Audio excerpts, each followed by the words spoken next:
में देखा था, जू यंग ने हेवनली स्वॉर्ड क्लैन के सभी एल्डर्स को हरा दिया था, जिसके बाद वो रिनजुई से उन 8 सील्स के बारे में पूछता है और यहीं से नेक्स्ट एपिसोड की शुरुआत होती है, जहां हम जू यंग और उसके सभी डिसेबल्स को टियानन सेट के मेन हॉल के अंदर देखते हैं। और जू यंग चाय पीते हुए कहता है, तुम्हारा मतलब है जिन 8 सेट्स ने वो सील डिस्ट्रॉय की थी वो सभी मेरे मास्टर से रिलेटेड थे? जिस पे रिनजुई कहती है, हाँ बिल्कुल, और जब मैं उस डीप सी ब्लू हार्ट को लेकर वापस आ रही थी तब तक आप उस केव के अंदर चले गए थे, और जब मैंने अपनी मदद के लिए टियानन सेट से मदद मांगी थी तो मुझे कहा गया था कि सभी 9 सेट्स मिलकर एक सीक्रेट ट्रेयर को प्रोटेक्ट कर रहे हैं ताकि कोई और उसे हमसे छीन ना ले। उस सीक्रेट ट्रेयर के बारे में सुनकर लिंगजुई कहती है कि आखिर वो किस तरह का सीक्रेट ट्रेयर था जिसको प्रोटेक्ट करने के लिए सभी 9 सेट्स को मिलकर काम करना पड़ा था। जिस पे लिंगजुई कहती है, मुझे लगता है ये सब मास्टर से रिलेटेड है, क्योंकि उस डीप सी ब्लू हार्ट को लेने के लिए मास्टर की जगह मैं गई थी, और ये बात कौन जानता था कि मेरे वहाँ जाते ही 8 बहुत ही ज्यादा पावरफुल कल्टिवेटर्स आ जाएंगे, जो कि इतने ज्यादा पावरफुल थे कि मैं उनकी कल्टिवेशन तक भी नहीं देख पाई थी। और उन 8 की पावर्स को देखते हुए मैं इतना यकीन के साथ कह सकती हूँ उस वक्त उन सभी की पावर्स टियानन सेट से भी कई ज्यादा थी। रिनजुई की ये बात सुनकर जू यंग कहता है, तो इसका मतलब है वो सभी अगेंस्ट दी सकाई थे। अगेंस्ट दी सकाई नाम सुनकर फैंग मास्टर जू यंग से कहता है, मास्टर इसका क्या मतलब है? जिस पे होंग टियान उसे बताता है कि अगेंस्ट दी सकाई ऐसे कल्टीवेटर को कहते हैं जिसकी स्ट्रेंथ हर पल बढ़ती ही रहती है, और ये सभी हर बार खुद को हराने के लिए खुद का ही सैक्रिफाइस करते रहते हैं ताकि ये डेविल गॉड को खुश करके अपनी पावर्स को और भी ज्यादा बढ़ा सके। होंग टियान की ये बात सुनकर फैंग कहता है, ये कैसे अजीब और पागल लोग हैं? जिस पे रिनजुई उसे बताती है कि वो सब हमारी तरह कोई नॉर्मल कल्टीवेटर्स नहीं है, वो सभी डीमन कल्टीवेटर्स हैं और उनका कल्टीवेशन मेथड इससे भी ज्यादा अजीब है। पर मुझे जो बात सबसे ज्यादा सरप्राइज कर रही है वो ये है कि उन सभी को हमारे एंसेस्टर की तरफ से ऑर्डर्स मिले थे और वो सभी हमारे एंसेस्टर के ऑर्डर्स को ही फॉलो कर रहे थे। रिनजुई की ये बात सुनकर फैंग खुश होते हुए कहता है, हमारे मास्टर के मास्टर तो वाकई बहुत ज्यादा पावरफुल थे। वो 8 सेट जो उस वक्त टियानन सेट के जितने ही ज्यादा पावरफुल थे, और वो सभी भी हमारे मास्टर के मास्टर्स के ऑर्डर्स को फॉलो करते थे। उस वक्त तो फिर हमारे ये टियानन सेट इस वर्ल्ड का सबसे स्ट्रॉन्गेस्ट सेट रहा होगा। फैंग की ये बात सुनकर लीना अपने सर पे हाथ मारते हुए फैंग से कहती है, बेवकूफ कहेंगे, तुम अभी तक भी पूरी बात को नहीं समझे। हम जिस कॉन्टिनेंट में रहते हैं इसे टियानयुआन कॉन्टिनेंट कहते हैं, और यहाँ पे ऑलमोस्ट सभी कल्टीवेटर्स इमोर्टैलिटी की ही प्रैक्टिस करते हैं, और टियानयुआन कॉन्टिनेंट के चारों तरफ समंदर है। और फिर आते हैं इस वर्ल्ड के बाकी 8 कॉन्टिनेंट्स, जिनमें सबसे पहले मैजिक डोमेन, फिर याओलिंग, फिर यूडू, फिर जिनजियांग, उसके बाद नैनलिंग, फिर अरात्सुका, और सबसे आखिर में आता है प्योर लैंड। ये सभी इस वर्ल्ड के 8 सबसे पावरफुल कॉन्टिनेंट्स हैं। जिस पे लिंगजुई कहती है, और मुझे लगता है वो 8 कल्टीवेटर्स इन 8 कॉन्टिनेंट से ही आए होंगे। उन सभी की ये बातें सुनकर जू यंग अपने मन में कहता है, मास्टर ने मुझे इन सेट्स के बारे में क्यों नहीं बताया था? और ये कहकर जू यंग को सोचते हुए रिनजुई से पूछता है, रिनजुई क्या तुमने उस सील को कंप्लीट होते हुए देखा था? जिस पे रिनजुई कहती है, नहीं, हम अपनी सील लेकर अपने अलग रास्ते पे चले गए थे, और उसके बाद मैंने वो सील अपने कॉन्शियस माइंड पे लगा दी थी, जिसके बाद मैंने इस चाइना में जाकर वहाँ पे अपना अलग एक सेक्टर बनाया था, और उसके बाद मैं वहीं रुककर डीप सी ब्लू हार्ट के अपीयर होने का वेट कर रही थी। उस डीप सी ब्लू हार्ट को लेने के बाद मैंने ये कभी नहीं सोचा था कि इस तरह अचानक ही कोई मुझ पे अटैक कर देगा, इसलिए मैंने डीप सी ब्लू हार्ट और टियानन सेट की उस सील को बचाने के लिए उस समंदर के नीचे ही अपनी गार्डियन फॉर्मेशन का यूज करके खुद को ट्रैप कर दिया था, और तब से लेकर अब तक मैं वहाँ पे आपका वेट ही कर रही थी। रिनजुई की ये सारी बातें सुनकर जू यंग सोचते हुए अपने मन में कहता है, मास्टर की पावर्स को देखते हुए मुझे लगता है कि उनके लिए बेहतर यही था कि वो इमोर्टल ही रहें, तो फिर वो दोबारा इस लोअर रियलम में क्यों आए थे? और उसी के साथ मेरे सीनियर ब्रदर ने रोड टू दी सकाई का रास्ता क्यों कट किया था? क्या ऐसा करने के लिए भी उन्हें मास्टर ने ही ऑर्डर दिया था? और अपने मास्टर को याद करते हुए जू यंग कहता है, मास्टर ये अपनी किस तरह की गेम खेली है? तभी रिनजुई जू यंग को कुछ बताने लगती है, पर वो बताते बताते ही बीच में रुक गई थी, जो देखकर जू यंग उससे कहता है, तुम क्या कहना चाहती हो? जिस पे रिनजुई कहती है, मास्टर मुझे ऐसा लगता है जैसे ये सब कुछ आपको ट्रैप करने के लिए किया गया था। जिसके बाद रिनजुई जू यंग से कहती है, मास्टर अगर मैं कुछ गलत बोल दूं तो प्लीज मुझे माफ कर दीजिएगा। जिस पे रिनजुई कहती है, मास्टर 1 लाख साल पहले ऑलमोस्ट सभी लोग इमोर्टल रियलम में चले गए थे, सिर्फ हमारे टियानन सेट को छोड़कर, और उसके बाद टियानन सेट के कुछ लोग और बाकी सेट के बचे हुए कुछ लोग भी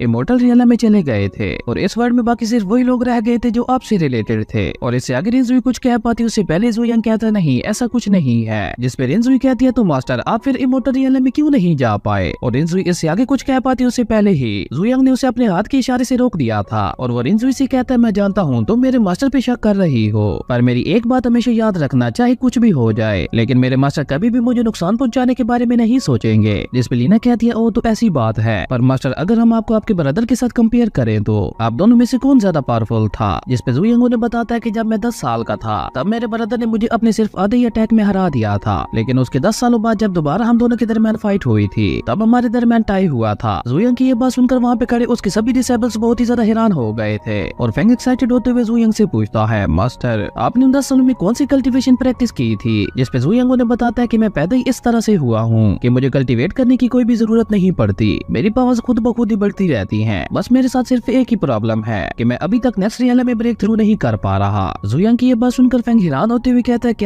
क्या कहा आपने? आप बिना ट्रेनिंग किए ही इतने ज्यादा पावरफुल हैं। और ये जानकर फेंग तो जुयांग से और भी ज्यादा इम्प्रेस हो गया था और वो खुश होते हुए कहता है, काश मैं भी बिना कुछ किए मास्टर की तरह पावरफुल हो पाता। और तभी जुयांग अपने मास्टर को याद करते हुए अपने मन में कहता है, मास्टर मुझे लगता है आपने मेरा यूज करते हुए कोई बहुत बड़ी गेम खेली है। और ये कहकर जुयांग खड़े होते हुए अपने सभी डिसेबल्स को ऑर्डर देते हुए कहता है, तुम सब में से लिन जुई टियानलेन सेट को लीड करेगी और होंग टियान उसे असिस्ट करेगा। तुम दोनों को मिलकर अपनी सारी फोर्सेस का यूज करते हुए नॉर्थ विल्डरनेस को पूरी तरह से टियानलेन सेट के अंदर लेना है और अगर कोई इसके लिए मना करता है तो उसे मार दो। जिस पे लिन जुई और होंग टियान जुयांग के सामने झुकते हुए कहते हैं, ओके मास्टर। उसके बाद जुयांग लिंग जाओ और लिन जुई से कहता है, तुम दोनों उन ऑटो सेट्स के सीक्रेट्स के बारे में पता लगाओ और जो भी तुम दोनों के रास्ते में आता है या तुम्हें रोकने की कोशिश करता है तो उसे मार दो। जिस पे वो दोनों भी जुयांग को ग्रीट करती हुई कहती हैं, ओके मास्टर। और तभी फेंग एक्साइटेड होते हुए कहता है, अब आएगा मजा। मास्टर प्लीज मुझे इन दोनों को लीडर बना दें, मैं सभी डेविल्स को काटते हुए उनसे सच उगलवा लूंगा। पर जुयांग फेंग को इग्नोर करते हुए लीना से कहता है, लीना तुम मेरे साथ आओगी। जो सुनकर लीना खुश होते हुए कहती है, ओके मास्टर। और ये कहकर वो फेंग को चिढ़ाने लगती है। और तभी जुयांग अपने डीमन पेट से कहता है, मैं डीमन रियल में जा रहा हूँ उस सील को ढूंढने के लिए, तुम इस बारे में यूनिंग को बता देना और उसे कहना वो मुझे डीमन रियल में आकर मिले। जुयांग की ये बात सुनकर उसका डीमन पेट वहाँ से गायब हो गया था। तभी फेंग मास्टर जुयांग से कहता है, मास्टर मेरा क्या, मैं किसके साथ जाने वाला हूँ? आपने मेरे बारे में तो कुछ भी नहीं बताया, प्लीज मुझे भी अपने साथ ले जाए, मैं आपकी बहुत ज्यादा मदद करूंगा। और ये कहकर उसने मास्टर जुयांग के सामने अपने हाथ जोड़ लिए थे। जिसपे जुयांग कहता है, ओके ठीक है, मैं तुम्हें अपने साथ ले जाऊंगा, पर अगर तुम किसी एक भी डीमन से हार गए तो मैं तुम्हें उसी वक्त वापस भेज दूंगा। जिसपे फेंग खुश होते हुए कहता है, ओके मास्टर। और डीमंस में इतना दम नहीं है कि वो मुझे हरा पाए, एक बार जब वो मेरे सामने आ जाएंगे तब उनमें से कोई भी जिंदा नहीं बचेगा। तभी लीना फेंग के मजे लेते हुए उससे कहती है, तुम बस बड़ी बड़ी बातें करना जानते हो क्योंकि तुम हर बार हमें किसी न किसी मुसीबत में फंसा देते हो। जिसपे फेंग लीना के पास जाते हुए उससे कहता है, क्या तुम्हें मेरी पावर पे यकीन नहीं है? जिसपे लीना ने अपना मुंह फेर लिया था। और तभी अल्केमी मास्टर फेंग को अपनी तरफ आने के लिए कहता है और जैसे ही फेंग अल्केमी मास्टर के पास जाता है तो फेंग उसका मुंह देखते हुए कहता है, ये बार बार आपके फेस को क्या हो जाता है? जिसपे अल्केमी मास्टर उससे कहता है, वो सब छोड़ो और इन पिल्स को रखो, ये सभी पिल्स उन डीमंस के साथ फाइट करने में तुम्हारी काफी मदद करेंगी। अल्केमी मास्टर की ये बात सुनकर फेंग ने भी चुपचाप उन पिल्स को रख लिया था और वो वहाँ पे दोबारा अपनी तारीफी शुरू हो गया था। तभी लीना उसे पकड़कर वहाँ से ले जाते हुए कहती है, मास्टर ऑलरेडी निकल चुके हैं तो कहीं ऐसा ना हो उनका तुम्हें अपने साथ ले जाने का मूड बदल जाए। अगले सीन में हमें डीमन रियलम का सीन दिखाया जाता है जहाँ एक डीमन कल्टीवेटर अपने किंग के पास आते हुए उसे ग्रीट करता है। जिसपे किंग उससे कहता है, तुम इस बार मेरे लिए क्या लेकर आए हो? जिसपे वो डीमन कल्टीवेटर अपने किंग से कहता है, किंग आजकल कल्टीवेटर्स बहुत ही ज्यादा होशियार हो गए हैं और उनसे कुछ भी चुरा पाना बहुत ही ज्यादा मुश्किल हो गया है और ना ही अब मैं उन्हें हरा पा रहा हूँ। उस डीमन कल्टीवेटर की ये बात सुनकर किंग को बहुत ही ज्यादा गुस्सा आता है और वो किंग जो मुझे लगता है ज्वालामुखी के अंदर मौजूद था वो गुस्से से फट जाता है। जो देखकर वो डीमन कल्टीवेटर बहुत ही ज्यादा डर गया था और तभी उसके गले में एक स्पिरिचुअल रोब आ गई थी जो धीरे धीरे उसके गले को कसने लगती है। ये देखकर वो किंग से कहता है, किंग प्लीज मुझे माफ कर दे और प्लीज मुझे एक और चांस दे दे। उस डीमन कल्टीवेटर की ये बात सुनकर किंग ने उसे छोड़ दिया था और वो उसे एक स्केल आर्मर देते हुए कहता है, तुम इस स्केल आर्मर को अपनी स्पिरिचुअल पावर से एक्टिवेट कर सकते हो